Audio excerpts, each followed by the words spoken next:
টানা ৩ দিন উত্তাল সাগরে বয়া ধরে ভেসে থাকার পর কক্সবাজারের কুতুবদিয়া উপকূলে জীবিত উদ্ধার করা হয়েছে ৩ জেলেকে। কুতুবদিয়া পয়েন্টের অদূরে মাছ ধরার ট্রলার উল্টে গেলে সাগরে উত্তাল ঢেউয়ের সঙ্গে লড়াই করে দীর্ঘ সময় ভেসে থাকেন তারা। পরে বঙ্গোপসাগরে চলাচলকারী একটি বাণিজ্যিক জাহাজের নাবিকরা তাদের ভাসমান অবস্থায় দেখতে পেয়ে উদ্ধার করেন। চিনুন কিনা এর বাড়ি বাঁশখালীর আশেপাশে। ওরা ৩ জন কুতুবদিয়া থেকে বেশি বেশি আস্তে আস্তে আমরা দেখে ওদেরকে উদ্ধার করেছি।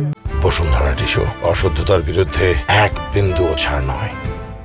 জানা যায় কয়েকদিন আগে বাঁশখালী এলাকা থেকে মাছ ধরতে গিয়ে ঝড়ের কবলে পড়ে নিখোঁজ হন ওই ৩ জেলে।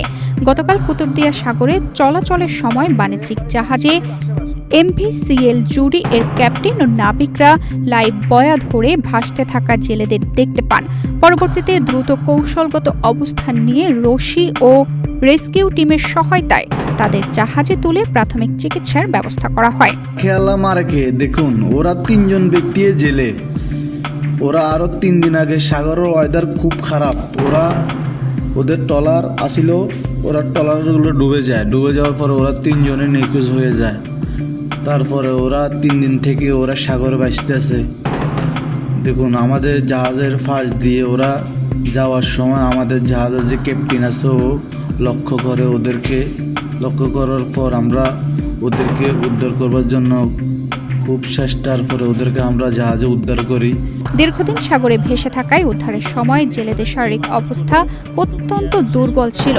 চিকিৎসা ও পরিচর্যার পর বর্তমানে তাদের অবস্থা কিছুটা উন্নতি রয়েছে। অলৌকিকভাবে প্রাণে বেঁচে যাওয়া এসব জেলেদের পরিচয় নিশ্চিত করে পরিবারের কাছে ফিরিয়ে দেওয়ার লক্ষ্যে আজ তাদের বাংলাদেশ কোস্ট গার্ডের কাছে হস্তান্তর করা হয়েছে। এখন আপনারা দেখুন আমরা এই মানুষদেরকে উদ্ধার। তানজিদা রহমান, ইনায়া, বাংলাদেশ প্রতিদিন।